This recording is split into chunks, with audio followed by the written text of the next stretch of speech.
Hello నమస్తే. మొక్కకు అవసరమైన ప్రాణాధార మూలకాల గురించి తెలుసుకున్నాం. ప్రథమ పోషకాల గురించి తెలుసుకుంటున్నాం. ప్రథమ పోషకాలలో ఈరోజు పొటాషియం పాత్ర ఏంటి? మొక్క జీవన చక్రంలో పొటాషియం ఏ రకమైన పాత్రని పోషించబోతుంది అనేది తెలుసుకుందాం. ఓఎన్బీఏ వ్యవసాయ విధానాన్ని పరిచయం చేసిన ప్రతిభ బయోటెక్ ఎండి రాజశేఖర్ రెడ్డి గారితో మాట్లాడదాం. సార్ నమస్తే. నమస్తే అండి. పొటాషియం పాత్ర ఏంటి? పొటాషియం గురించి చర్చ చాలా విన్నా నేను. ఏ స్టేజ్‌లో ఎంత అవసరం ఉంటుంది? ఏంటి దాని పాత్ర? సో మొక్కకు అవసరమైన ప్రథమ పోషకాల్లో పొటాషియం ఒకటి, హ్మ్. నత్రజని, భాస్వరంతో పాటు పొటాషియం. పొటాషియం, ఈ 3 పోషకాల్లో పొటాషియం ఒకటి. హ్మ్. సో ఈ పొటాషియం యొక్క పాత్ర మనకు కాయదశలో ఎక్కువగా ఉంటుంది. హుహు. కాయదశలో ఎక్కువగా ఉంటుంది. చాలామంది రైతులు ఇక్కడ కూడా తప్పు చేస్తారు. హుహు. ఎందుకంటే హ్మ్. కాయ మొదలయ్యే వరకు హ్మ్. లేదా పిందె మొదలయ్యే వరకు పొటాషియాన్ని అసలు వాడరు. హ్మ్. చాలామందికి అంటే ఎక్కువ మంది రైతులు 100కు 98 మందిని కదిలిస్తే ఇదే చెప్తారు. అది కాయ ఏర్పడడానికో, కాయ సైజు రావడానికో అంతవరకు.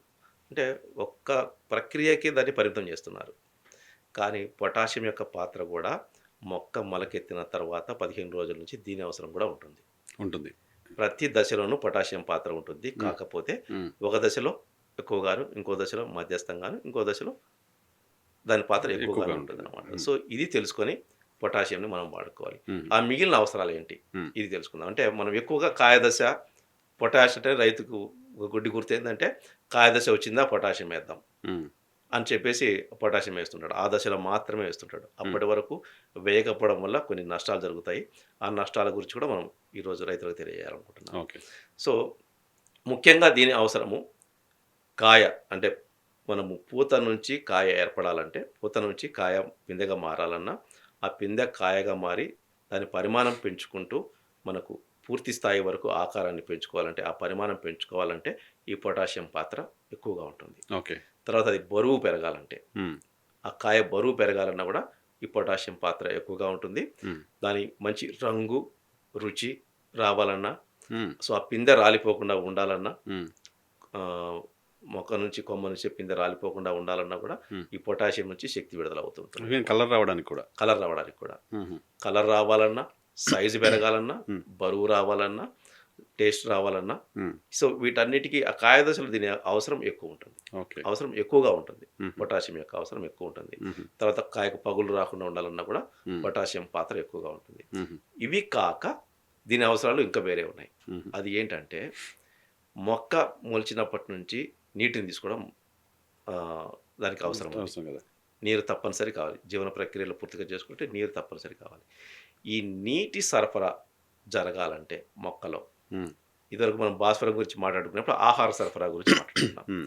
అట్లాగే ఈ నీటి సరఫరా జరగాలంటే, మొక్కలో నీటి సరఫరా జరగాలంటే ఆ శక్తి వచ్చేసి మొక్కకి పొటాషియం నుంచి విడుదలవుతది. హ్మ్. సో, ఈ నీటి సరఫరా అనేది మొక్కలో నిరంతరం జరుగుతుంది గదా! అవును. మనము మొక్క మొలిచిన తర్వాత నుంచి నాటేసినప్పటి నుంచి మనం నీళ్ళు ఇస్తూనే ఉంటాం కదా! ప్రాణం ఉన్నంత సేపు ప్రతి నడవాల్సిందే. 15 రోజుల వరకు దాని ప్రాణం ఉన్నంత వరకు మనకు దిగుబడి వచ్చే వరకు ఇస్తూనే ఉంటాం కదా! హ్మ్. ఆ నీటి సరఫరా జరగాలంటే మొక్కకు శక్తి కావాలి. ఓకే. ప్రతి ప్రక్రియకు శక్తి కావాలి. హ్మ్.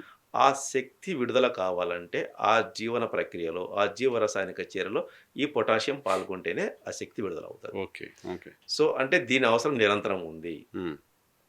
నీటి సరఫరా నిరంతరం కావాలి కాబట్టి హ్మ్. పొటాషియం యొక్క అవసరం కూడా నిరంతరం ఉంది. ఓకే. అంటే ప్రతి దశలోనూ పొటాషియం యొక్క అవసరం ఉంది అనేది రైతు గుర్తించాలి. హుహు. అంటే నీటి సరఫరా జరిగేది ప్రతి దశలోనూ ఉంటుంది కాబట్టి పొటాషియం యొక్క అవసరం కూడా ప్రతి దశలోనూ ఉంది. హ్మ్. ఇది రైతు తెలుసుకోవాలి. గుర్తించాలి. హ్మ్. అంతేకాకుండా మనము మొక్కలో అన్ని భాగాలకు ఆహార సరఫరా జరగాలంటే భాస్వరం అవసరమని చెప్పుకున్నాం. అట్లాగే ప్రత్యేకంగా ఆకుల్లోనూ, కొమ్మల్లోనూ తయారైనటువంటి పక్క కొమ్మలను తయారైనటువంటి ఈ ఆహార పదార్థాలు మళ్ళీ వేరుకు కూడా పోవాలి. అవును. వేర్లు రివర్స్ బ్యాక్. జీవించి ఉండాలన్నా, అవి పెరగాలన్నా కూడా వాటికి ఆహారం పైనుంచే వస్తుంది. హ్మ్. వేర్లు కింద తయారు చేసుకోవు ఆహారం. హ్మ్. హ్మ్. హ్మ్. ఆ వేరు పెరగడానికి దానికి కారణం పైనుంచి వచ్చే ఆహారం. హ్మ్. సో, ఆ ఆహార సరఫరా వేరుకు రావాలంటే ఆ శక్తి మొక్కకి పొటాషియం నుంచి వస్తుంది. ఓహో! ఓకే. పక్క భాగాలకు, ఆకులకు, పువ్వులకు, కాయలకు పోవాలంటే ఆహారం భాస్వరం నుంచి శక్తి వస్తది. హ్మ్. అలాగే ఆ తయారైన ఆహారము వేరుకు సరఫరా జరగాలంటే ఆ శక్తి పొటాషియం నుంచి వస్తది. ఓహో! ఇది కూడా నిరంతరం జరగాల్సిన ప్రక్రియ. హ్మ్. నీటి సరఫరా గాని, పైన తయారైన ఆహారం వేరు వ్యవస్థకు అందాలన్నా గాని, ఈ హ్మ్. రెండిటికి కావాల్సిన శక్తి మొక్కకి పొటాషియం నుంచి లభిస్తది. ఓకే. సో, ఇవి 2 నిరంతరం జరిగే ప్రక్రియలు. హ్మ్. కాబట్టి పొటాషియం యొక్క అవసరము పెరిగే దశలోనూ ఉంది, ఉమ్, పూత దశలోనూ ఉంది, కాయ దశలో ఎక్కువగా ఉంది. Okay okay.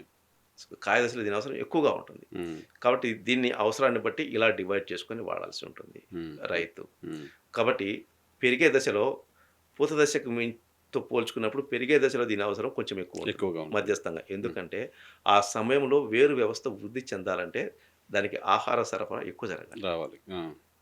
పూత దశ కన్నా వేరు వ్యవస్థ మనకు పెరిగే దశలో ఎక్కువ ఎక్కువగా జరుగుతుంది. జరుగుతుంది కదా. సో అప్పుడు ఆహారం కూడా ఎక్కువ జరగాలి. అంటే శక్తి ఎక్కువ కావాలి. ఆ శక్తి పొటాషియం నుంచి వస్తుంది. ఉమ్, ఉమ్, ఉమ్, సో అప్పుడు మనము దీన్ని ఎలా డివైడ్ చేసుకోవాలంటే ఉమ్, పెరిగే సమయంలో మధ్యస్థంగాను, ఉమ్, పూత సమయంలో తక్కువగాను, ఉమ్. కాయ సమయంలో ఎక్కువగాను వాడుకోవాలి దీన్ని. Okay okay okay. సో మధ్యస్థము, తక్కువ తక్కువ, ఎక్కువ. ఎక్కువ. ఓకే. సో ఇలా ఉంటుంది అనమాట. ఉమ్, సో రైతులు మళ్ళీ ఒకసారి దీన్ని గుర్తుపెట్టుకోండి.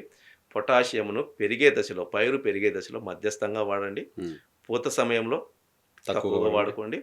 కాయ కాయ అంటే పిందె మొదలైనప్పుడు కాయ దశ అనుకుంటాము. కాయ దశలో దీని అవసరం ఎక్కువ ఉంటుంది కాబట్టి ఆ సమయంలో ఎక్కువగా వాడుకోండి. ఉమ్, ఉమ్, సో ఇది మధ్యస్థము, తక్కువ, ఎక్కువ దశను బట్టి ఓకే. ఇలా దీన్ని వాడుకోవాలన్నమాట. లోపం. ఈ పొటాషియం లోపించినప్పుడు ఏమవుతుందంటే ఉమ్, ఆకు చివర్లు ఎండిపోతాయి. ఉమ్. మనం చాలా మంది రైతులు ఏంటంటే ఆకులు మారుతున్నాయి సార్ అంటారు. అవును, చివరి వరకు కాలిపోయినట్టు కనిపిస్తుంది. కాలినట్టు కనిపిస్తుంది, బర్నింగ్ కనిపిస్తుంది మనకు. సో ఆకు చివర్లు ఎండిపోయినాయంటే మీకు అది గోధుమ రంగులోకి మారిపోయి ఎండిపోతుంది. సో ఆకు చివర్లు మారుతున్నాయంటే పొటాషియం లోపించిందని అర్థం. సో ఈ లోపాన్ని గుర్తించిన వెంటనే మీరు సరి చేయండి ఆ లోపాన్ని. Okay okay. చాలా మందికి ఈ ప్రాబ్లం ఎక్కువగా పెరిగే దశలోను, పూత దశలోను వస్తుంటుంది. ఎందుకు వస్తుందంటే వీళ్ళు ఆ సమయంలో పొటాషియం యొక్క అవసరం లేదనుకొని వాడరు. Okay okay. లేదనుకొని నువ్వు వాడకపోవడం వల్లనే లోపించి అలా ఆకులన్నీ చివర్లు ఎండిపోతూ ఉంటాయి అన్నమాట. సో ఇది ముఖ్యంగా మనకు పొటాషియం లోపించినప్పుడు కనబడే లక్షణం. సో అలా కనపడ్డప్పుడు తప్పనిసరిగా దీన్ని మనము సరి చేసుకోవాలి, పొటాషియం యొక్క లోపాన్ని. కానీ దీన్ని ఎక్కువగా మనము కాయ దశలో వాడుకోవాలి. ఆ సమయంలో పొరపాటున లోపించిందంటే మనకు దిగుబడి పూర్తిగా పడిపోతుంది. Okay okay. కానీ దీని అవసరము పెరిగే దశలోనూ ఉంది, పూత దశలోనూ ఉంది. అది గుర్తించండి. సో మొదటి నుంచి కూడా దీన్ని వాడుతూ పోండి. మధ్యస్థంగా, తక్కువగా, తర్వాత ఎక్కువగా దశను బట్టి ఇలా వాడండి. ఓకే. అంతేకాకుండా మనము ఈ పొటాషియం మొబిలైజింగ్ బ్యాక్టీరియా అని ఉంటుంది, కేఎంబి అని ఉంటుంది ఒక బ్యాక్టీరియా. ఓకే.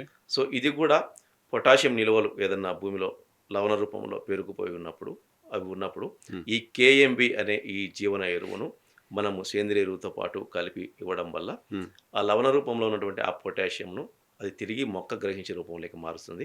అది మొక్కకు అందుబాటులోకి వస్తుంది. సో దీన్ని పొటాషియం మొబిలైజింగ్ బ్యాక్టీరియా అంటారు, కేఎంబి అంటారు అనమాట. సో మనకు పాస్పరస్ అంది రూపంలో మొక్క గ్రహించే రూపంలోకి మార్చేది పిఎస్బి, పాస్పరస్ సాల్బలైజింగ్ బ్యాక్టీరియా. అట్లాగే పొటాషియంని మొక్క గ్రహించే రూపంలోకి మార్చేదాన్ని పొటాషియం మొబిలైజింగ్ బ్యాక్టీరియా అంటారు, కేఎంబి అంటారు అనమాట. సో దీన్ని పరిమితులు కూడా కొంతవరకే ఉంటాయి. సో పూర్తిగా దీని మీద ఆధారపడి మనం వ్యవసాయం చేయలేము. దాన్ని వాడుకుంటూ ఆ సేంద్రియ ఎరువుల్లో కలిపి ఆ జీవన ఎరువును వాడుకుంటూ మనము పొటాషియంని దశను బట్టి కేజీలలో అందించాలి. ఏ రసాయనిక ఎరువును కూడా బస్తాల్లో అందించొద్దు. దయ ఉంచి ఎప్పుడు కూడా బస్తాల్లో అందించకండి. లాస్ట్లో మనం ఈ క్యాలెండర్ గురించి మాట్లాడదాము. మనము చెప్పే ఈ ఓఎన్బి విధానంలో రసాయనిక ఎరువులను కేవలం కేజీలలోనే వినియోగించాలి. అంటే ఈ ఓఎన్బిఏ పద్ధతిలో మొదటిది మనము సేంద్రియాన్ని భూమి కోసం అందించి శక్తివంతంగా తయారు చేసిన తర్వాత నువ్వు మొక్కకి రసాయనిక ఎరువులని కేజీలలో ఇస్తే సరిపోతుంది. ఓకే. బ్రహ్మాండమైన దిగుబడి ఇస్తుంది మొక్క. సో అందుకోసం భూమిని శక్తివంతంగా తయారు చేయమని చెప్తున్నాము. సో ఈ ప్రథమ పోషకాలు కూడా మన వాళ్ళకు ఉన్న దురలవాటు ఏంటంటే ముందే ఎకరానికి 2-3 బస్తాలు డిఏపి పడేస్తారు. ఇది పైరు పెట్టక ముందే 2-3 బస్తాలు అంతే. తర్వాత యూరియాను కూడా బస్తాల్లో వేస్తారు. అలా వేయకూడదు. కేజీలలో ఎక్కువ, మధ్యస్థము, తక్కువ ఇలా విభజించుకొని ఒక మిశ్రమం మనమే తయారు చేసుకొని మొక్కలకు అందించినప్పుడు మనము బ్రహ్మాండమైన దిగుబడులు సాధిస్తాము. సో దయ ఉంచి ప్రతి రైతు ఈ ప్రథమ పోషకాల మీదనే దృష్టి పెట్టి వ్యవసాయం చేస్తారు. ఈ 3 ఉంటే చాలు, వ్యవసాయం మనకు అయిపోతుంది ఇక్కడ. ఎందుకంటే అవి సబ్సిడీలో ఉన్నాయి కాబట్టి. కానీ ఈ 3 వ్యవసాయం కాదు. ఇవి ప్రథమంగా అవసరం మొక్కకి. అందుకే ప్రథమ పోషకాలు అనుకున్నాం. అంటే మిగిలిన పోషకాలతో పోల్చుకున్నప్పుడు వీటి అవసరం ఎక్కువ మొక్కకి. అంతేకాని ఇదే వ్యవసాయం కాదు, ఇవే వ్యవసాయం కాదు. సో వీటిని కూడా అవసరానికి మించి వాడినా, లేదా అందించకపోయినా 2 రకాలుగాను మనకు నష్టం ఉంటుంది. ఓకే. పొటాషియంలో పర్టిక్యులర్‌గా చాలా ఇంపార్టెంట్ ఏంటంటే, వేరుకు కావాల్సిన ఆహారాన్ని ఆ! పొటాషియం ఇస్తుంది. నీకు మనం దేనికోసమైతే వ్యవసాయం చేస్తామో ఈల్డ్ కోసం, ఆ కాయ వచ్చిన తర్వాత అది పెరగడానికి, అవును. రంగు రావడానికి, రుచి రావడానికి పొటాషియం పొటాషియం. చాలా కీలకమైన ప్రథమ పోషకం దీన్ని ఖచ్చితంగా. చూడాలి. ఈ ప్రథమ పోషకాలు 3 సమంగా పాల్గొంటాయి. పాల్గొంటాయి. 3 సమంగానే కావాలి. కాపోతే ఈ సమంగా కావాలంటే సపోజ్ ఒక 50 కేజీలు కావాలనుకుందాం. హ్మ్. యూరియా గానీ, డీఏపీ గానీ, పొటాషియం గానీ 3 50 కేజీలు, 50 కేజీలు, 50 కేజీలు. ఓకే. కాబట్టి ఈ 50 కేజీలని ఎలా విభజించుకోవాలనేది ఇంపార్టెంట్. హ్మ్. హ్మ్. హ్మ్. హ్మ్. ఏది ఎప్పుడు ఎక్కువగా వాడుకోవాలి కేజీలలో, హ్మ్. ఏది మధ్యస్థంగా వాడుకోవాలి, ఏది తక్కువగా వాడుకోవాలనేది రైతు తెలుసుకోవాలి. ఓకే. సో, బ్యాలెన్సింగ్ అంటే ఇప్పుడు మనము పోషక పదార్థాల సమతుల్య వ్యవసాయం గురించి ఇప్పుడు మనం మాట్లాడుతున్నాం. హ్మ్. ముందు సేంద్రియ భూమి కోసం అయిపోయిందది. హ్మ్. సో, ఇప్పుడు బ్యాలెన్సింగ్‌గా అంటే మూలకాలు మొక్క కోసం ఏ దశలో ఎంత ఇవ్వాలో దాన్ని బ్యాలెన్స్ చేయడం మనం. బ్యాలెన్స్ చేయడం. బ్యాలెన్స్ డైట్ ఇవ్వాలి అంతే. కదా! ఆ! ఖచ్చితంగా బ్యాలెన్స్ డైట్‌లు. మనం ఎట్లా ఉదయం ఏం మధ్యాహ్నం ఏం తీసుకోవాలి, సాయంత్రం ఏం తీసుకోవాలి ఇలా విభజించుకుంటాం గదా! హ్మ్. అట్లాగే మొక్కకు కూడా ప్రథమ పోషకాలు 3 ఉన్నాయి. నత్రజని, భాస్వరము, పొటాషియము. హ్మ్. ఈ ప్రథమ పోషకాలు కూడా హ్మ్. మనము మొక్కకు దశను బట్టి ఎక్కువ, మధ్యస్థము, తక్కువ అందించాలి. హ్మ్. నత్రజనినొచ్చేసి పెరిగే దశలో ఎక్కువగాను, పూత దశలో మధ్యస్థంగాను, కాయ దశలో తక్కువగాను ఇవ్వాలి. హ్మ్. భాస్వరాన్నొచ్చేసి పెరిగే దశలో మధ్యస్థంగాను, పూత దశలో ఎక్కువగాను, కాయ దశలో తక్కువగాను ఇవ్వాలి. పొటాషియం వచ్చేసి పెరిగే దశలో మధ్యస్థంగాను, పూత దశలో తక్కువగాను, కాయ దశలో ఎక్కువగాను ఇవ్వాలి. So, okay. ఇలా గుర్తుపెట్టుకోండి. దీన్ని కేజీల్లో ఎలా వాడాలనేది మనం చివర్లో అన్నీ అయిపోయిన తర్వాత క్యాలెండర్ వైస్. కేజీలో మనం మిశ్రమం ఎలా తయారు చేసుకోవాలో ఒక క్యాలెండర్ కూడా రైతు ఎలా సొంతంగా తయారు చేసుకోవచ్చు అనే దాని మీద లాస్ట్‌లో చెప్దాం. హ్మ్. సో, ప్రథమ పోషకాలు దయ ఉంచి బస్తాలలో తీసుకెళ్ళి కుమ్మరించకండి. ఓకే. దానికంత అవసరం లేదు. హ్మ్. నువ్వు అవసరానికి మించి చేయడం వల్ల భూమి నాశనం అయిపోతుంది. హ్మ్. సో, కేజీలలో ఇస్తే సరిపోతుంది. భూమి శక్తివంతంగా పెట్టుకో. కర్బన శాతం కనీసం 2 ఉండేలా చూసుకో. హ్మ్. చూసుకున్న తర్వాత నువ్వు పైన ఏదైతే నువ్వు అందిస్తున్నావో రసాయనిక ఎరువులు ఇవన్నీ భూమిలో వేస్తున్నావో అవి కేవలం కేజీలలో ఇస్తే సరిపోతది. ఓకే. సో, ఈ మూడింటి పాత్ర జీవన చక్రంలో మొక్క జీవన చక్రంలో 5%. సో, ప్రాణాధార మూలకాల పాత్ర 80. 90% అయితే, ఈ 3 ప్రథమ పోషకాల పాత్ర 5%. 5%. ఈ 5% గూడా 3 సమానంగా పంచుకుంటాయి. హుహు. హుహు. సో, వీటి పాత్ర 5%. సో, 5% పాత్ర వహించే ఈ 3 ప్రథమ పోషకాలని పట్టుకొని, హ్మ్. మొత్తం ఇదే వ్యవసాయం అని మన రైతులు వ్యవసాయం చేస్తున్నారు. ఓహ్! Sad part. హ్మ్. అక్కడ దెబ్బతింటున్నాం మనం. ఈ 3 ఉంటే చాలు ఇక వ్యవసాయం అయిపోయింది. హ్మ్. ఎంతసేపు యూరియా, డీఏపీ, పొటాష్. అంతే ఇదే ఈ ఈ మూడే 3 వింటాం. పేర్లే వస్తాయి అవును. మనకు. అవును. సో, ఆ 3 పేర్లు రావడానికి కూడా కారణం వాటిని మన దేశం మనకు సబ్సిడీలు అందించడం. అతి ఎక్కువ సబ్సిడీని భరించి ప్రభుత్వాలు భరించి మనకు అందిస్తున్నాయి. హ్మ్. సో, అలా అందిస్తున్నాయి కాబట్టి మనం తీసుకెళ్ళి వీటిని ఇప్పుడు పడేస్తున్నాం. మిగతా ఏ దేశాల్లోనూ ఇంత సబ్సిడీ లేదు. ఓకే. ఖచ్చితంగా లేదు. ఓకే. యూరియా బస్తా ఇప్పుడు వరల్డ్ వైడ్ తీసుకున్నప్పుడు అంతర్జాతీయంగా దాని ధర వచ్చేసి 50 కేజీల బస్తా ధర వచ్చేసి 2700 నుంచి రూ. 2800 ఉంది. మనకు 40 కేజీల బస్తా రూ. 300కి ఇస్తున్నారు. హ్మ్. సో, అది తక్కువకి ఇస్తున్నారు కదా అని చెప్పేసి మనం తీసుకెళ్ళి పడేయకూడదు. ఓకే. సో, దానివల్ల నష్టం వస్తుంది. నీకు తక్కువ ఇచ్చినా సరే అసలు నువ్వు నీకు దాన్ని అవసరం లేదది. ఎంత అవసరమో అంతే వేసుకో. హుహుహు. సో, ఇది ప్రథమ పోషకాల గురించి రైతు జాగ్రత్త వహించాల్సి ఉంది. సో, వీటి పాత్ర మూడింటి పాత్ర కలిపి 5%. 5%. సో, 5% కూడా 3 సమంగా పంచుకుంటాయి. హ్మ్. వీటిని దశను బట్టి ఎప్పుడు ఎంత వేయాలో కేజీలలో విభజించుకొని వేయండి. ఓకే. బస్తాలలో వేయకండి. ఓకే. కానీ ఇవి వేయకుండా పోతే మనకు దిగుబడి రాదు. రాదు. కీలకం. ఖచ్చితంగా. బట్ కేవలం ఎంత జీవన ఎయాలంతే. ఎరువుల మీద ఆధారపడి అవే మనకు మొక్కకు సరిపడా అందిస్తాయంటే ఖచ్చితంగా అందించలేవు. ఓకే. మన వాతావరణ పరిస్థితులు అందుకు అంత అనుకూలంగా లేవు. హ్మ్. మన భూములు కూడా అంత అనుకూలంగా లేవు కాబట్టి తప్పనిసరి మనం అందించాల్సిందే ప్రథమ పోషకాలను కూడా కేజీలలో అందిస్తే ఏ ప్రమాదము లేదు. ఓకే. దిగుబడులు బాగొస్తాయి. రైట్. అది ఈ ONBలో పొటాషియం. సమతుల్య ఆహారం ఏదైతే పోషకాలు సమతుల్యం అనుకుంటే ప్రథమ పోషకాలు సమతుల్యత ఇది. ఈ మూడింటి మధ్య. రైట్. ఇది తెలుసుకొని సమతుల్యతను పాటించండి. ప్రథమ పోషకాలని బస్తాలలో వేయడం మానేయండి. కేజీలలో ఎక్కువ, మధ్యస్థము, తక్కువ ఇలా వేయండి. రైట్. ఖచ్చితంగా మంచి దిగుబడులు సాధిస్తారు. Right sir. Thank you Thank very much. Potassium పాత్ర చాలా తక్కువ అయినప్పటికీ చాలా కీలకం. ఈల్డింగ్ రావడానికి, మొక్క పెరగడానికి, వేరుకి ఆహారాన్ని అందించడానికి పొటాషియం పాత్ర చాలా ఇంపార్టెన్స్ అని చెప్పారు. మొక్క జీవన చక్రంలో పొటాషియం పాత్ర ఇది. Thank you very much sir. Thank you.